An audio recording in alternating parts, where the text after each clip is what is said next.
Water signs, tignan natin kung ano po ang mensahe para sa inyo ngayon. Happy Valentine's Day po. Keep in mind na ito ay general reading lamang, so hindi lahat ay makaka-relate, so be open-minded. Sa mga hindi pa po nakasubscribe dito sa ating channel, please subscribe na po kayo and palike na din po ng ating video. At sa mga nais pong mag-avail ng ating private readings, ng ating Evil Eye Amulet Necklace at ng ating Kiars Bracelet, makikita nyo po yung link sa description box. Tarot Intentions by Aliana Reyes. We have improving health. We have no energy and we have compromise. Tignan natin kung ano-ano ba yan. I-clarify po natin kung ano bang ibig sabihin yan sa life mo ngayon. Water signs, Cancer, Pisces, and Scorpio.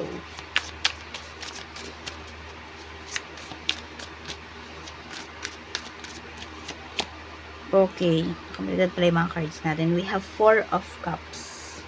Meron ba kayong mga iniinom dito? Yan. Na mga medicines. Some of you, hindi ko alam kung nag-herbal medicine kayo pero pwedeng hindi na po kasi siya applicable sa nararamdaman po ninyo. Ayan we have 10 of Swords. So, yung iba po, need nyo na talagang magpa-doktor. Kung baliktad naman ang nangyayari, maaaring nagpa-doktor na kayo, hindi kayo nabibigyan ng tamang diagnosis. So, yung iba po sa inyo, lapit na po kayo sa faith healer. Kasi pwedeng yung sakit na nararamdaman ninyo ay hindi po siya natural. Okay? Ibig sabihin, pwedeng may gumagawa po sa inyo. Kaya, kakaiba yung feelings ninyo. Kaya, hindi siya mahanap ng doktor. Yan. Walang findings. Hindi ma-diagnose ano ba yung sakit ninyo. Tignan natin ano tong no energy na ito. Okay, ito daw. We have 4 of Pentacles. Ayun, yung iba sa inyo pwedeng nagtitipid. No, nagtitipid ba kayo? Pagdating sa inyong health, no daw. Huwag nyo tipirin yung sarili ninyo pagdating sa health. Diba? Importante po yan. Kailangan pinaglalaanan nyo yan ng oras. Ay, hindi lang ng oras, pati ng pera. Ayan po, huwag daw ninyong tipirin yung inyong sarili pag health na ang usapan. Check natin ano tong compromise energy na to. We have Queen of Pentacles. So, iba naman daw po sa inyo, ayan. Hindi ko alam about loan ba ito. So, tingnan natin kung may maglo-loan dito, ma-approve pa siya. Ma-approve po yung loan ninyo. Kung kayo po ay maglo-loan. Basta kung ano man tong usapang perang ito, magkakaroon naman daw ng positibong, sabi natin, resulta para sa'yo. Kaya ayan po, wag na po kayong manghinayang sa perang gagastusin ninyo, water signs, basta pagdating naman po sa health ninyo. Kasi 'di ba health is wealth nga po. Yan. Ang hirap naman nung wala ka ng pera, may sakit ka pa. O kaya naman may pera ka pero sa sakit lang naman napupunta. So alagaan niyo po yung health ninyo. Sa career, we have naman Death card. So may pagbabago dito. 8 of Wands. Yung pagbabago na to, pwedeng ito ay gagawin nyo po mismo, no? Pwede rin, may matanggal dito sa work. Hindi nyo to kagustuhan, pero ito na eh. Ito na yung kakaharapin ninyo. Kasi pwedeng, need nyo nang lumayo, need nyo nang umalis. Need nyo na ng bagong environment. For some of you naman po, is, ito pong, ito pong 8 of Wands natin is, lang to, pwedeng malilipat lang ng branch yung iba sa inyo. Page of Cups. Pero meron din dito, pwedeng may nagpo-pursue sa'yo, no? Pina-persuade ka dito na lumipat ka na ng trabaho. Ayan, depende yan sa sitwasyones po ninyo. Kung kayo ba ay oo or hindi sa taong to. Nagme-message kasi sa inyo. Pwedeng ito ay yung iba po sa inyo, no? Pwedeng kapatid mo na nasa ibang bansa na pina-persuade ka niya na sumunod na sa kanya. Siya yung bahala sa'yo sa mga gastusin.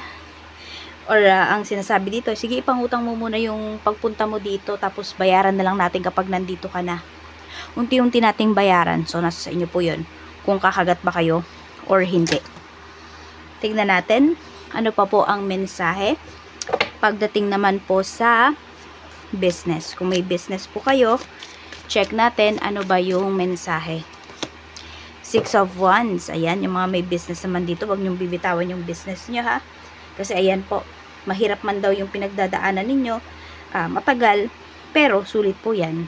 Kasi there is success pagdating sa inyong business. Lalo na ayan po, kung makatagpo kayo ng tao talaga, na swak po yung energy ninyo, natutulungan kayo pagdating dito sa inyong business, super magiging maganda po.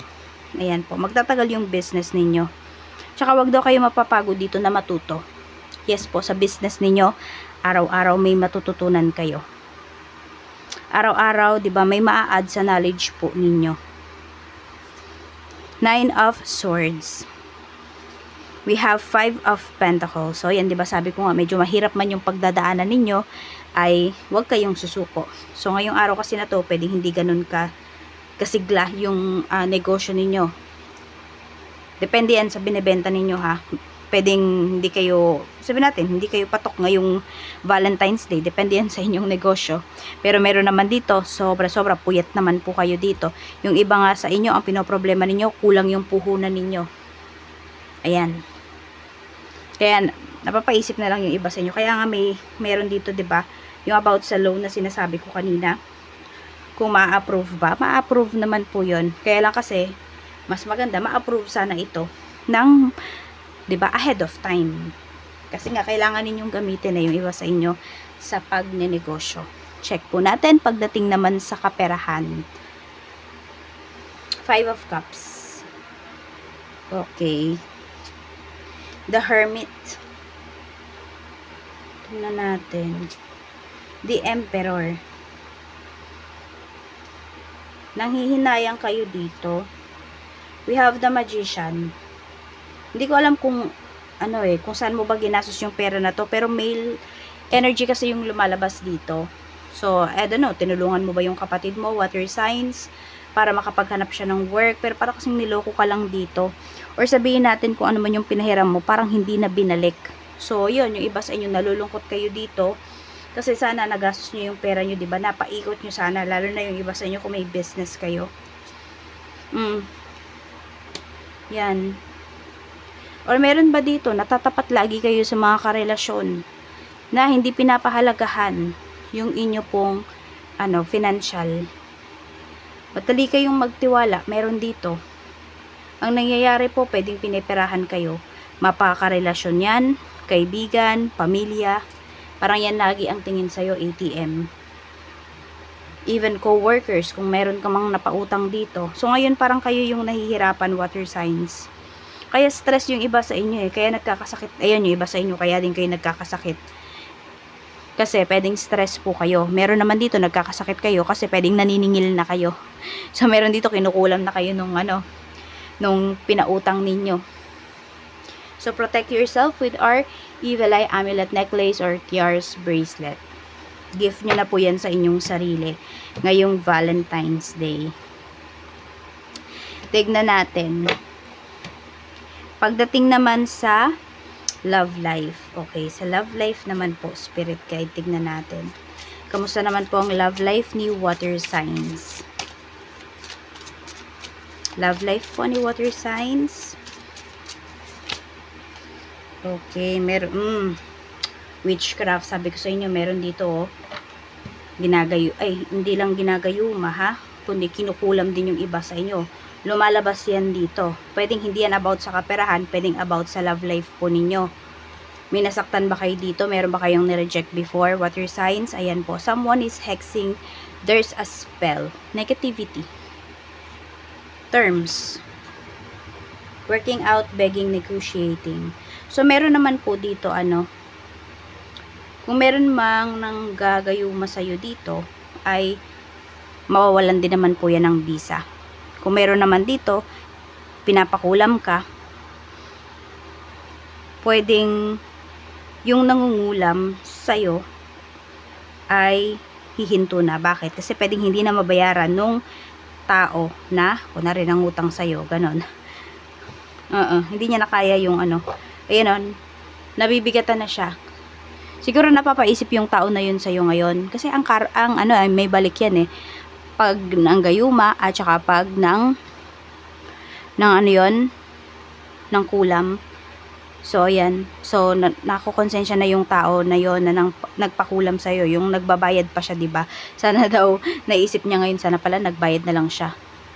So, ngayon, ang taong to, kung di man na siya magbayad sa'yo, naghihintay na lang po ito ng karma niya. Ayan, nai-stress din yan, ha. Okay, so punta na tayo sa love life mo. Tingnan natin. Ayan kasi yung pinapakita na energy, eh. No? Actually, dalawang energy nga siya. Kaya, naku, yung iba sa inyo, ang bigat ng energy nyo, water signs.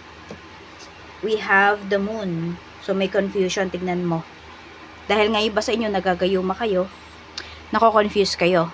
Yung person nyo mismo, no, pwedeng yan yung nanggagayuma sa inyo. Ayan, no, King of Pentacles, ready talaga siyang magbayad.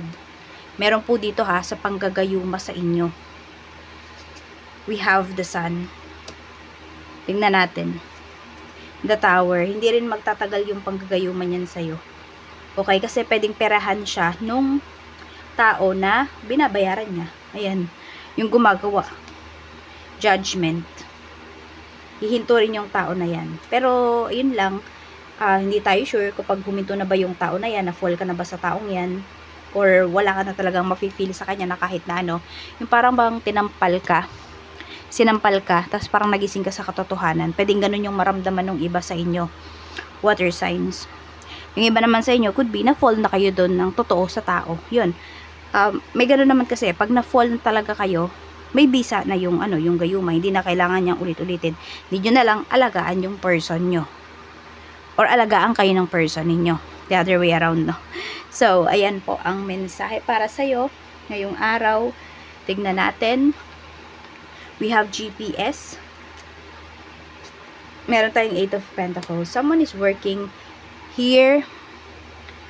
Diba? Parang may hinahanap, eh. Searching for you. Okay? Merong nag-i-stalk sa'yo dito. Meron po dito parang pinapahanap ka.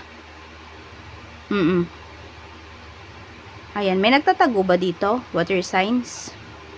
Or umalis ba kayo sa inyo na hindi alam ng person mo, hindi alam ng family mo kung nasaan ka, kung saan ka nagpunta.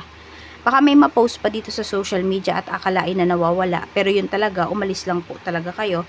Nag-decide kayo na hindi mo na magpakita sa inyong family.